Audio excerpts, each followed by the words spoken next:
Oi, fala aí pessoal, bom dia. Você está escutando o Inglês no rádio. I am your host, Foster Hodge. This is your daily dose of English.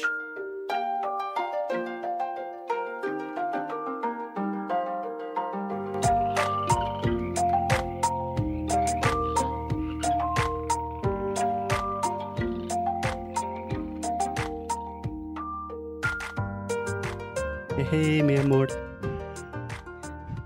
Hola, ¿cómo está? I don't know if that was Spanish, Italian, French. We're very confused these days. How are you doing? I am fine. What about you? I'm doing great. Let's dive straight into it. Yesterday was July 4th. Yes, it was my first July 4th. Yes. I just posted on Instagram about it. Yeah, you can follow Inglês no on Instagram, see a lot of dogs, a lot of boats, whatever we're doing at the time. But Alexia, what I wanted to talk about today is your experience meeting all of my family and just in general, like big groups in English or in any foreign language. That is one of the most difficult things for me. When I'm with your family, I get super nervous. Everyone starts talking really fast. You have some mineiros, some paulistas, everyone's talking at the same time. It's crazy. Yes, it's the same for me. Yeah. So can you just set the scene for me? Last night, we went to my parents' lake house with some of my family, and tell me how things were. Well, big table. It wasn't the first time that I was meeting anyone there. Mm-hmm.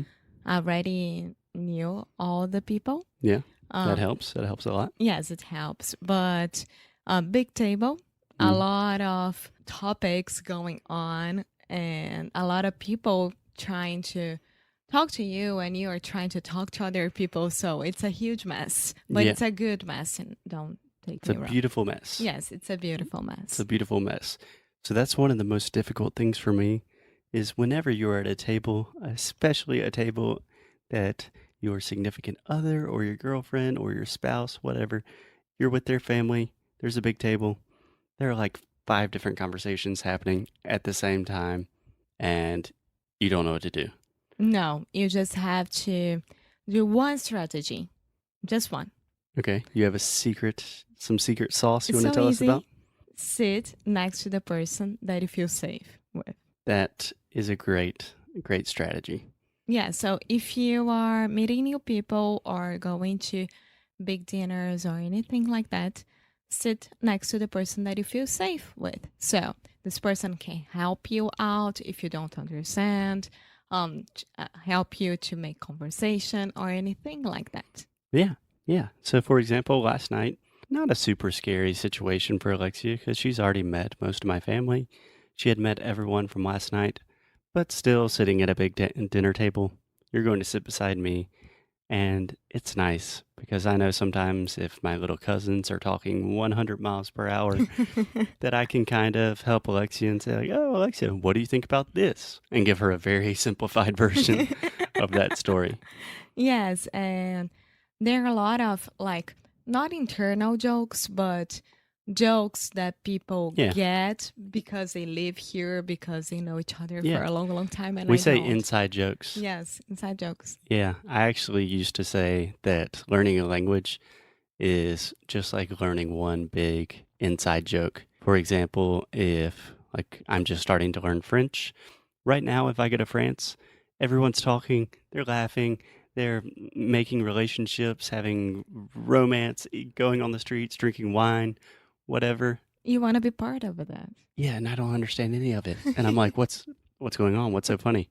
Well, why is Yes. everyone smiling? It's just like a big inside joke. It's a big inside joke. Yeah. So I think rule number 1 of having your safe person is a great idea.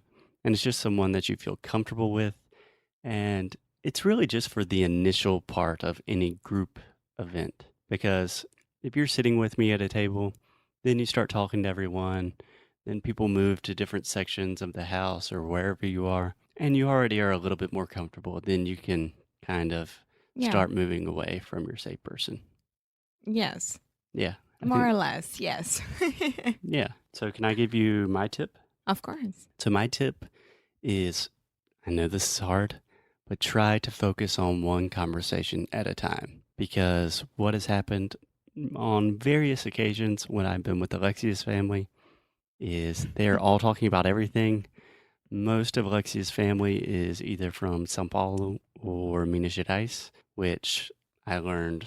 The accent is completely different than Yeah. Carioca accent. So I learned Portuguese in Rio. So things are really hard. And they're talking about like politics and food and culture and family. And I would try to understand everything. And when that happens, I don't understand anything. So I think a much better strategy is just focus on one conversation, focus on one person. And then if someone else asks you a question that's completely different, maybe you will understand directly. And if not, just say like, oh, hey, sorry, what did you say? Sorry, I was talking to that person. Come again? Yeah, come again. Pardon. Yes. What's up? Sorry. Yeah. Sorry, can you say that one more time? And of course, because they know that you don't speak like Portuguese as your native language, the same thing with me with English, they will know how to deal with you. So no worries. Yeah. And even if they don't, another thing I always recommend is be super honest about your situation and about how you're feeling. I mean, not too honest. Don't say like, I'm hiding it very well, but I'm having a serious panic attack right now. But you can say like, I'm sorry, everyone's speaking really fast. There are a lot of conversations. What'd you say? And then people will realize like, oh, we thought Alexia was understanding 100% of everything, but maybe she's only understanding 85%. Yeah. Yeah. It happens. Yeah. And it's not a bad thing.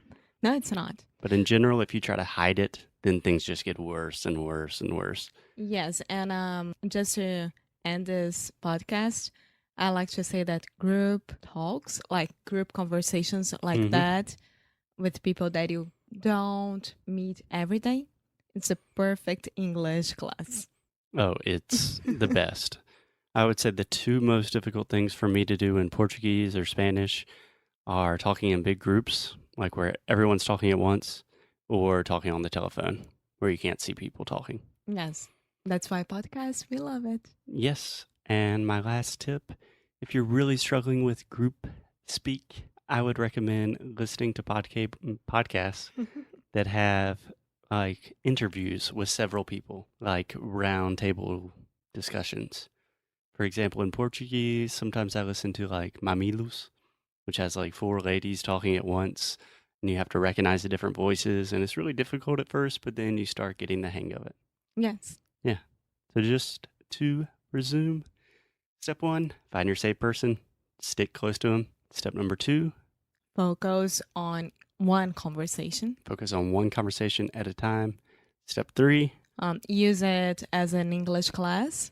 yeah, I was going to say be honest. Yes. Yeah, honesty is always the best policy. So we have 4 tips. Yeah. And step number 5, or our counting is not good, would be practice a little bit with some round table podcast. Yeah. Good. Cool. Okay. All right. We will see you guys on Monday. Have a good weekend. We are out. Happy Friday. Bye. Ciao.